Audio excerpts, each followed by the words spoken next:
वायव्य संहिता दूसरा खंड अध्याय 1। ऋषियों के पूछने पर वायुदेव का श्री कृष्ण और उपमन्यु के मिलन का प्रसंग सुनाना, श्री कृष्ण को उपमन्यु से ज्ञान का और भगवान शंकर से पुत्र का लाभ। सूत जी कहते हैं, जो समस्त संसार चक्र के परिभ्रमण में कारण रूप हैं तथा गौरी के युगल उरोजों में लगे हुए केसर से जिनका वक्ष स्थल अंकित है, उन भगवान उमा वल्लभ शिव को नमस्कार है। उपमन्यु को भगवान शंकर के कृपा प्रसाद के प्राप्त होने का प्रसंग सुनाकर मध्याह्न काल में नित्य नियम के उद्देश्य से वायुदेव कथा बंद करके उठ गए। तब नैमिषारण्य निवासी अन्य ऋषि भी अब अमुक बात पूछनी है ऐसा निश्चय करके उठे और प्रतिदिन की भांति अपना तात्कालिक नित्य कर्म पूरा करके भगवान वायुदेव को आया देख फिर आकर उनके पास बैठ गए। नियम समाप्त होने पर जब आकाश जन्मा वायुदेव मुनियों की सभा में अपने लिए निश्चित उत्तम आसन पर विराजमान हो गए, सुखपूर्वक बैठ गए, तब वे लोक वंदित पवनदेव परमेश्वर की श्री संपन्न विभूति का मन ही मन चिंतन करके इस प्रकार बोले, मैं उन सर्वज्ञ और अपराजित महान देव भगवान शंकर की शरण लेता हूँ, जिनकी विभूति इस समस्त चराचर जगत के रूप में फैली हुई है। उनकी शुभ वाणी को सुनकर वे निष्पाप ऋषि भगवान की विभूति का विस्तार पूर्वक वर्णन सुनने के लिए यह उत्तम वचन बोले। ऋषियों ने कहा, भगवान, आपने महात्मा उपमन्यु का चरित्र सुनाया, जिससे यह ज्ञात हुआ कि उन्होंने केवल दूध के लिए तपस्या करके भी परमेश्वर शिव से सब कुछ पा लिया। हमने पहले से ही सुन रखा है कि अनायास ही महान कर्म करने वाले वासुदेव नंदन भगवान श्री कृष्ण किसी समय धौम्य के बड़े भाई उपमन्यु से मिले थे और उनकी प्रेरणा से पाशुपत व्रत का अनुष्ठान करके उन्होंने परम ज्ञान प्राप्त कर लिया था। अतः आप यह बताएं कि भगवान श्री कृष्ण ने परम उत्तम पाशुपत ज्ञान किस प्रकार प्राप्त किया। वायुदेव बोले, अपनी इच्छा से अवतीर्ण होने पर भी सनातन वासुदेव ने मानव शरीर की निंदा सी करते हुए लोक संग्रह के लिए शरीर की शुद्धि की थी। वे पुत्र प्राप्ति के निमित्त तप करने के लिए उन महामुनि के आश्रम पर गए थे, जहां बहुत से मुनि उपमन्यु जी का दर्शन कर रहे थे। भगवान श्री कृष्ण ने भी वहां जाकर उनका दर्शन किया। उनके सारे अंग भस्म से उज्जवल दिखाई देते थे। मस्तक त्रिपुंड से अंकित था। रुद्राक्ष की माला ही उनका आभूषण थी। वे जटा मंडल से मंडित थे। शास्त्रों से वेद की भांति वे अपने शिष्यभूत महर्षियों से घिरे हुए थे और शिवजी के ध्यान में तत्पर हो शांत भाव से बैठे थे। उन महातेजस्वी उपमन्यु का दर्शन करके श्री कृष्ण ने उन्हें नमस्कार किया। उस समय उनके संपूर्ण शरीर में रोमांच हो गया। श्री कृष्ण ने बड़े आदर के साथ मुनि की 3 बार परिक्रमा की, फिर अत्यंत प्रसन्नता के साथ मस्तक झुका हाथ जोड़कर उनका स्तवन किया। तदनंतर उपमन्यु ने विधि पूर्वक अग्नि रीति भस्म इत्यादि मंत्रों से श्री कृष्ण के शरीर में भस्म लगाकर उनसे 12 महीनों का साक्षात पाशुपत व्रत करवाया। तत्पश्चात मुनि ने उन्हें उत्तम ज्ञान प्रदान किया।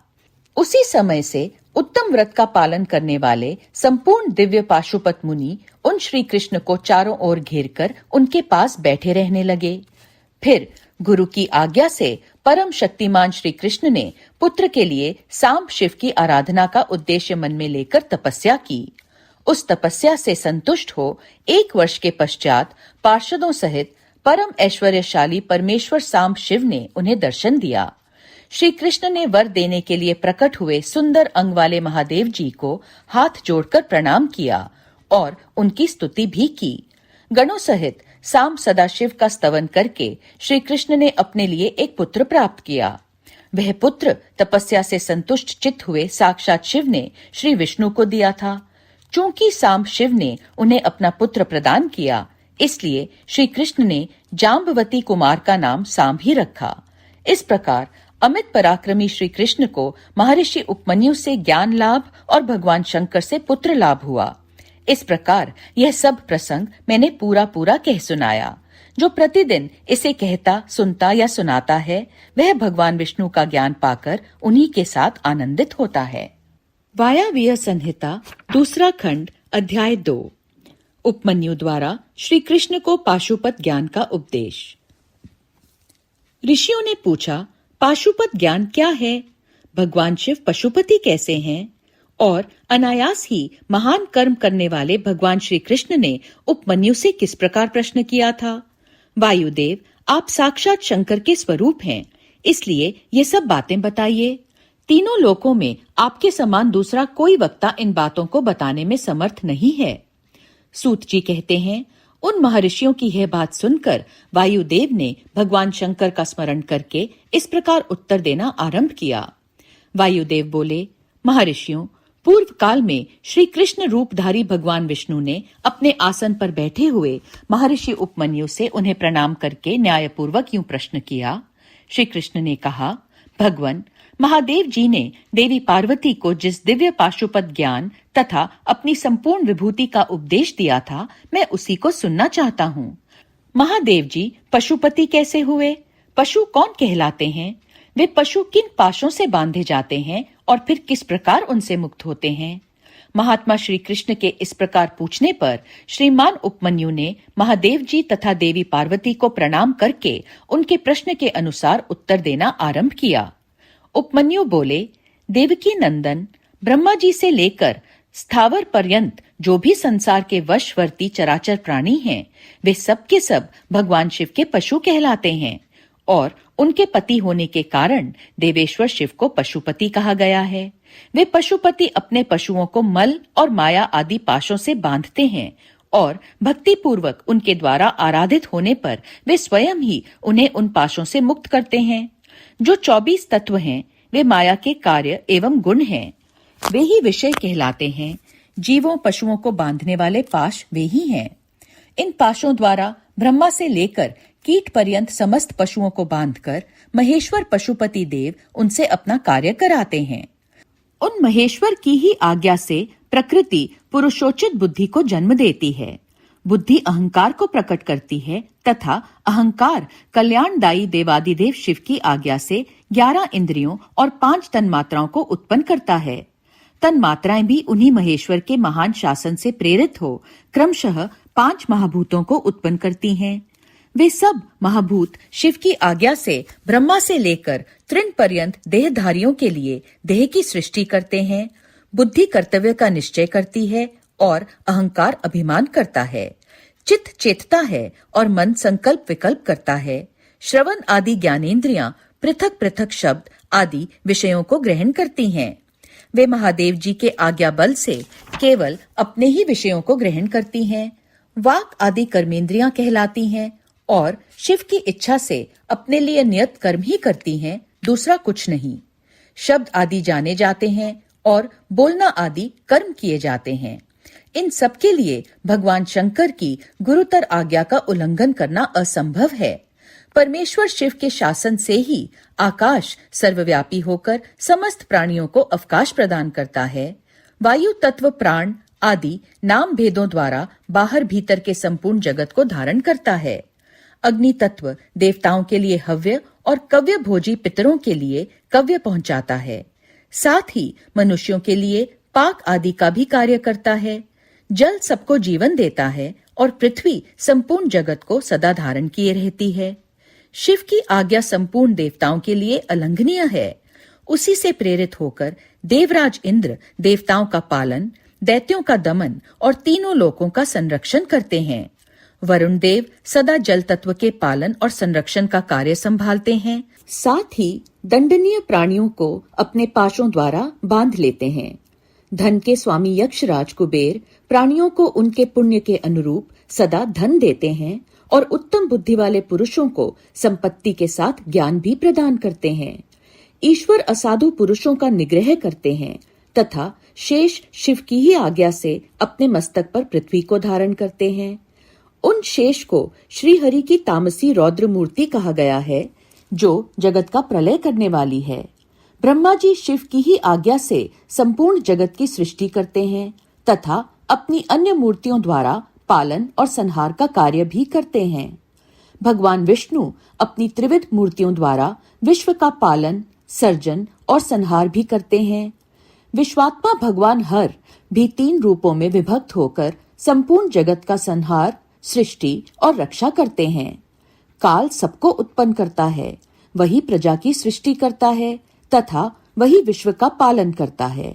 यह सब वह महाकाल की आज्ञा से प्रेरित होकर ही करता है। भगवान सूर्य उन्हीं की आज्ञा से अपने 3 अंशों द्वारा जगत का पालन करते, अपनी किरणों द्वारा वृष्टि के लिए आदेश देते और स्वयं ही आकाश में मेघ बनकर बरसते हैं। चंद्रभूषण शिव का शासन मानकर ही चंद्रमा औषधियों का पोषण और प्राणियों को आह्लादित करते हैं। साथ ही देवताओं को अपनी अमृतमयी कलाओं का पान करने देते हैं। आदित्य, वसु, रुद्र, अश्विनी कुमार, मरुदगण, आकाशचारी ऋषि, सिद्ध, नागगण, मनुष्य, मृग, पशु, पक्षी, कीट आदि, स्थावर प्राणी, नदियां, समुद्र, पर्वत, वन, सरोवर, अंगों सहित वेद, शास्त्र, मंत्र, वैदिक स्तोत्र और यज्ञ आदि, कालाग्नि से लेकर शिव पर्यंत भुवन, उनके अधिपति, असंख्य ब्रह्मांड, उनके आवरण, वर्तमान, भूत और भविष्य, दिशा विदिशाएं, कला आदि काल के भिन्न भिन्न भेद तथा जो कुछ भी इस जगत में देखा और सुना जाता है वह सब भगवान शंकर की आज्ञा के बल से ही टिका हुआ है। उनकी आज्ञा के ही बल से यहाँ पृथ्वी, पर्वत, मेघ, समुद्र, नक्षत्रगण, इंद्रादि देवता, स्थावर, जंगम अथवा जड़ और चेतन सबकी स्थिति है। वायव्य संहिता, दूसरा खंड, अध्याय 3। भगवान शिव की ब्रह्मा आदि पंच मूर्तियों, ईशान आदि ब्रह्म मूर्तियों तथा पृथ्वी एवं शर्व आदि अष्ट मूर्तियों का परिचय और उनकी सर्वव्यापकता का वर्णन। उपमन्यु कहते हैं, श्री कृष्ण, महेश्वर परमात्मा शिव की मूर्तियों से यह संपूर्ण चराचर जगत किस प्रकार व्याप्त है, यह सुनो। ब्रह्मा, विष्णु, रुद्र, महेशान तथा सदाशिव, ये उन परमेश्वर की 5 मूर्तियां जाननी चाहिए जिनसे यह संपूर्ण विश्व विस्तार को प्राप्त हुआ है। इनके सिवा और भी उनके 5 शरीर हैं जिन्हें पंच ब्रह्मा मंत्र कहते हैं। इस जगत में कोई भी ऐसी वस्तु नहीं है जो उन मूर्तियों से व्याप्त न हो। ईशान, पुरुष, अघोर, वामदेव और सदोजात, ये महादेव जी की विख्यात 5 ब्रह्म मूर्तियां हैं। इनमें जो ईशान नामक उनकी आदि श्रेष्ठतम मूर्ति है वह प्रकृति के साक्षात भोक्ता क्षेत्रज्ञ को व्याप्त करके स्थित है। मूर्तिमान प्रभु शिव की जो तत्पुरुष नामक मूर्ति है वह गुणों के आश्रय रूप भोग्य अव्यक्त प्रकृति में अधिष्ठित है। पिनाकपाणी महेश्वर की जो अत्यंत पूजित अघोर नामक मूर्ति है वह धर्म आदि 8 अंगों से युक्त बुद्धि तत्व को अपना अधिष्ठान बनाती है। विधाता महादेव की वामदेव नामक मूर्ति को आगम वेता विद्वान अहंकार की अधिष्ठात्री बताते हैं। बुद्धिमान पुरुष अमित तेजस्वी शिव की सदोजात नामक मूर्ति को मन की अधिष्ठात्री कहते हैं। विद्वान पुरुष भगवान शिव की ईशान नामक मूर्ति को श्रवणेन्द्रिय, वाणी, शब्द और व्यापक आकाश तत्व की स्वामिनी मानते हैं। पुराणों के अर्थ ज्ञान में निपुण समस्त विद्वानों ने महेश्वर के तत्पुरुष नामक विग्रह को त्वचा, हाथ, स्पर्श और वायु तत्व का स्वामी समझा है। मनीषी मुनि शिव की अघोर नामक मूर्ति को नेत्र, पैर, रूप और अग्नि तत्व की अधिष्ठात्री बताते हैं। भगवान शिव के चरणों में अनुराग रखने वाले महात्मा पुरुष उनकी वामदेव नामक मूर्ति को रसना, पायु, रस और जल तत्व की स्वामिनी समझते हैं तथा सदोजात नामक मूर्ति को वे घ्राणेन्द्रिय, उपस्थ, गंध और पृथ्वी तत्व की अधिष्ठात्री कहते हैं। महादेव जी की ये 5 मूर्तियां कल्याण की एकमात्र हेतु हैं। कल्याणकामी पुरुषों को इनकी सदा ही यत्नपूर्वक वंदना करनी चाहिए। उन देवाधिदेव महादेव जी की जो 8 मूर्तियां हैं तत्स्वरूप ही यह जगत है। उन 8 मूर्तियों में यह विश्व उसी प्रकार ओत प्रोत भाव से स्थित है जैसे सूत में मन के पिरोए होते हैं। शर्व, भव, रुद्र, उग्र, भीम, पशुपति, ईशान तथा महादेव ये शिव की विख्यात 8 मूर्तियां हैं।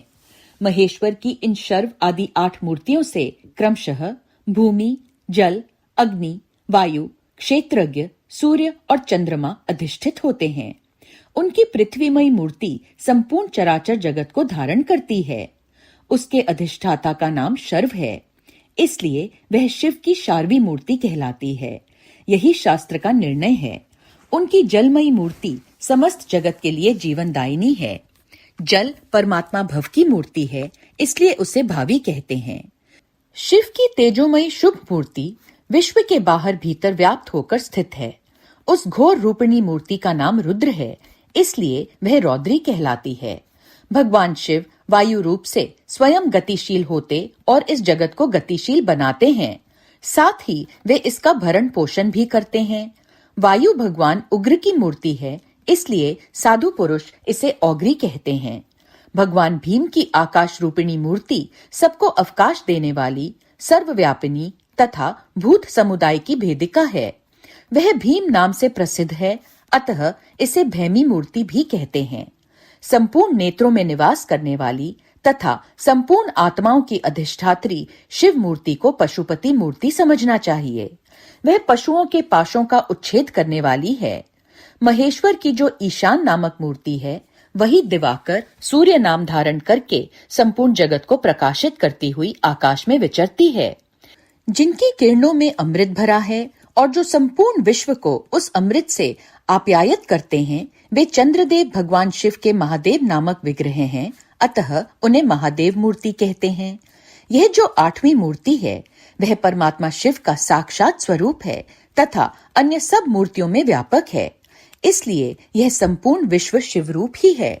जैसे वृक्ष की जड़ सींचने से उसकी शाखाएं पुष्ट होती हैं, उसी प्रकार भगवान शिव की पूजा से उनके स्वरूप भूत जगत का पोषण होता है। इसलिए सबको अभय दान देना, सब पर अनुग्रह करना और सबका उपकार करना, यह शिव का आराधन माना गया है। जैसे इस जगत में अपने पुत्र पौत्र आदि के प्रसन्न रहने से पिता पितामह आदि को प्रसन्नता होती है, उसी प्रकार संपूर्ण जगत की प्रसन्नता से भगवान शंकर प्रसन्न होते हैं। यदि किसी भी देहधारी को दंड दिया जाता है, तो उसके द्वारा अष्टमूर्तिधारी शिव का ही अनिष्ट किया जाता है, इसमें संशय नहीं है। 8 मूर्तियों के रूप में संपूर्ण विश्व को व्याप्त करके स्थित हुए भगवान शिव का तुम सब प्रकार से भजन करो, क्योंकि रुद्रदेव सबके परम कारण हैं। वायव्य संहिता 2 खंड अध्याय 4। शिव और शिवा की विभूतियों का वर्णन। श्री कृष्ण ने पूछा, भगवन, अमित तेजस्वी भगवान शिव की मूर्तियों ने इस संपूर्ण जगत को जिस प्रकार व्याप्त करके रखा है, वह सब मैंने सुना। अब मुझे यह जानने की इच्छा है कि परमेश्वरी शिवा और परमेश्वर शिव का यथार्थ स्वरूप क्या है। उन दोनों ने स्त्री और पुरुष रूप इस जगत को किस प्रकार व्याप्त कर रखा है। उपमन्यु बोले, देवकी नंदन, मैं शिवा और शिव के श्री संपन्न ऐश्वर्य का और उन दोनों के यथार्थ स्वरूप का संक्षेप से वर्णन करूंगा। विस्तार पूर्वक इस विषय का वर्णन तो भगवान शिव भी नहीं कर सकते। साक्षात महादेवी पार्वती शक्ति हैं और महादेव जी शक्तिमान। उन दोनों की विभूति का लेक्ष मात्र ही इस संपूर्ण चराचर जगत के रूप में स्थित है। यहाँ कोई वस्तु जड़ रूप है और कोई वस्तु चेतन रूप। वे दोनों क्रमशः शुद्ध, अशुद्ध तथा पर और अपर कहे गए हैं। जो चिन्ह मंडल जड़ मंडल के साथ संयुक्त हो संसार में भटक रहा है, वही अशुद्ध और अपर कहा गया है। उससे भिन्न जो जड़ के बंधन से मुक्त है, वह पर और शुद्ध कहा गया है। अपर और पर चिद चित स्वरूप हैं। इन पर स्वभावत शिव और शिवा का स्वामित्व है। शिवा और शिव के ही वश में यह विश्व है। विश्व के वश में शिवा और शिव नहीं है। यह जगत शिव और शिवा के शासन में है, इसलिए वे दोनों इसके ईश्वर या विश्वेश्वर कहे गए हैं। जैसे शिव हैं, वैसी शिवा देवी हैं तथा जैसी शिवा देवी हैं, वैसे ही शिव हैं। जिस तरह चंद्रमा और उनकी चांदनी में कोई अंतर नहीं है, उसी प्रकार शिव और शिवा में कोई अंतर न समझे।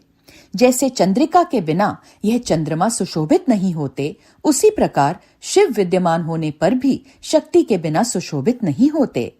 जैसे ये सूर्यदेव कभी प्रभा के बिना नहीं रहते और प्रभा भी उन सूर्यदेव के बिना नहीं रहती, निरंतर उनके आश्रय ही रहती है, उसी प्रकार शक्ति और शक्तिमान को सदा एक दूसरे की अपेक्षा होती है।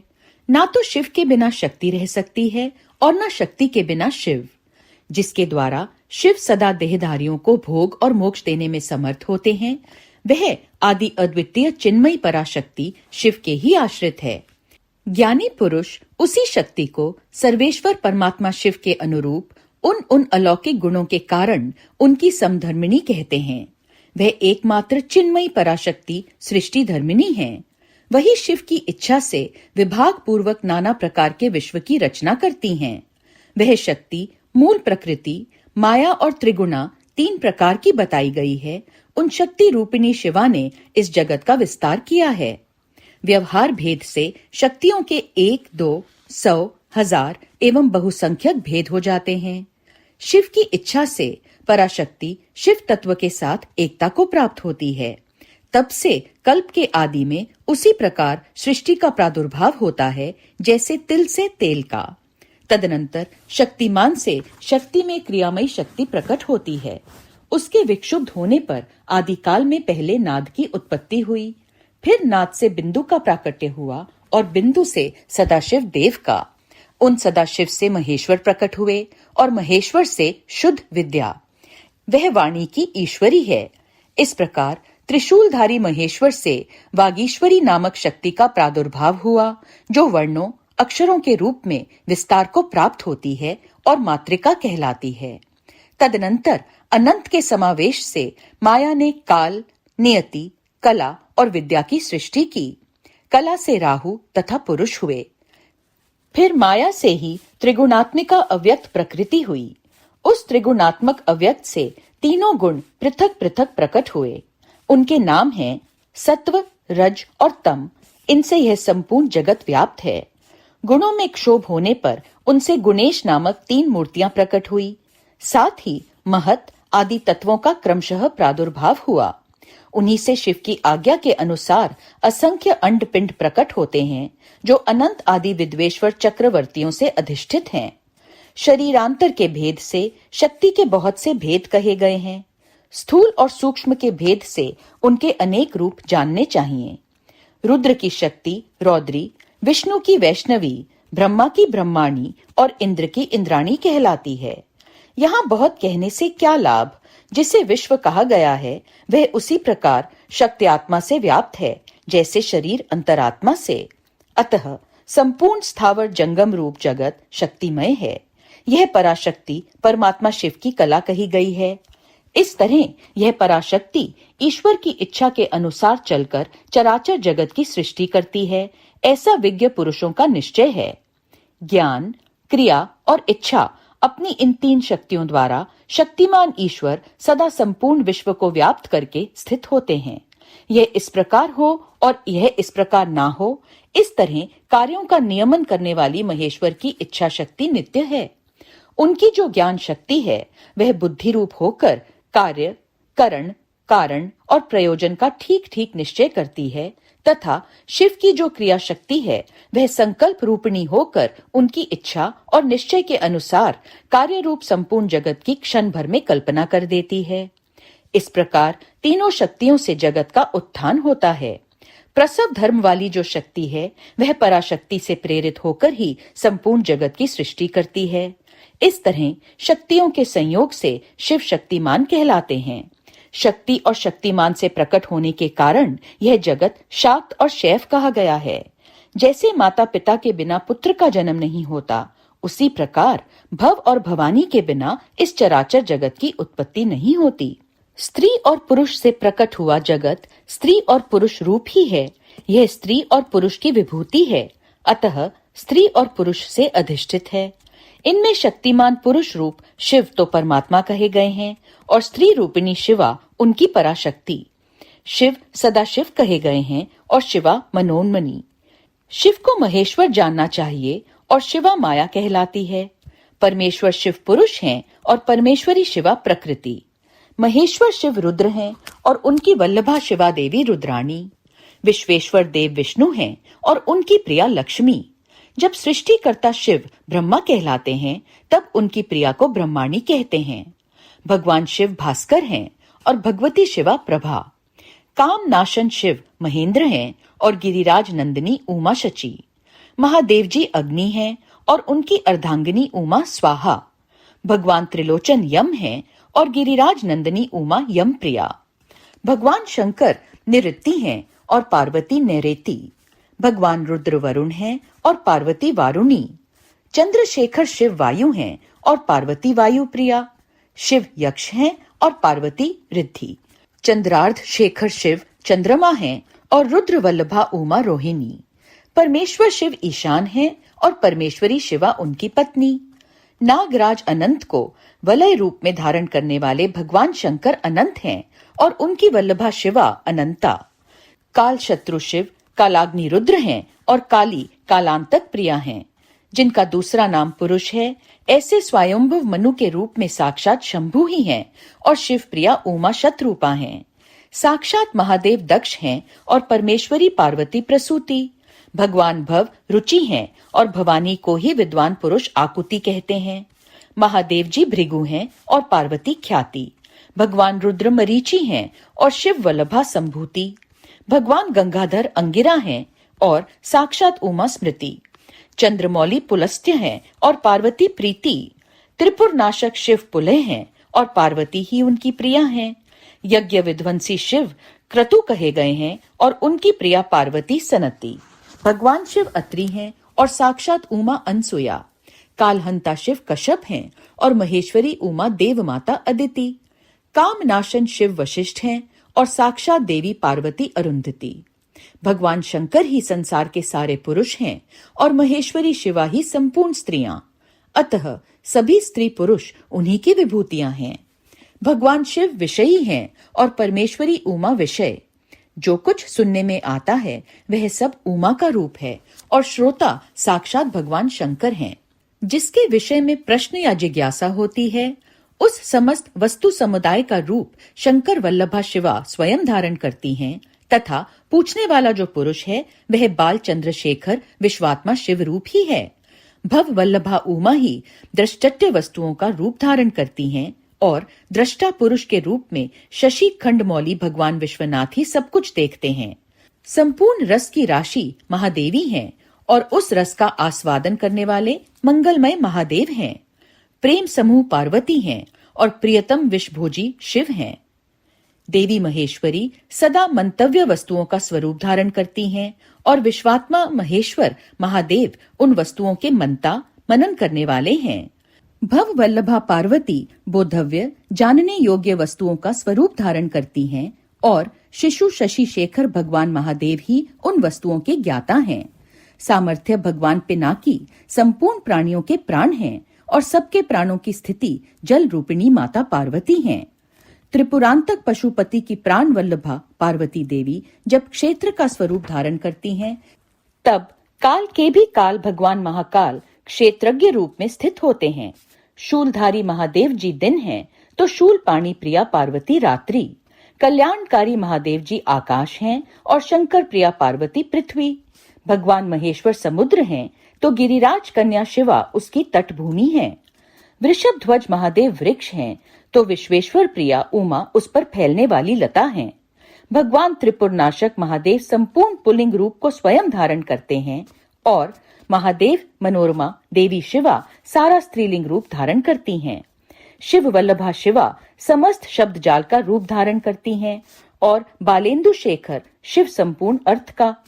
जिस जिस पदार्थ की जो शक्ति कही गई है वह शक्ति तो विश्वेश्वरी देवी शिवा हैं और वह सारा पदार्थ साक्षात महेश्वर है।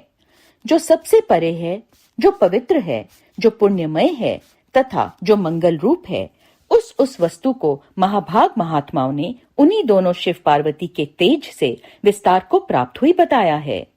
जैसे जलते हुए दीपक की शिखा समूचे घर को प्रकाशित करती है, उसी प्रकार शिव पार्वती का ही यह तेज व्याप्त होकर संपूर्ण जगत को प्रकाश दे रहा है।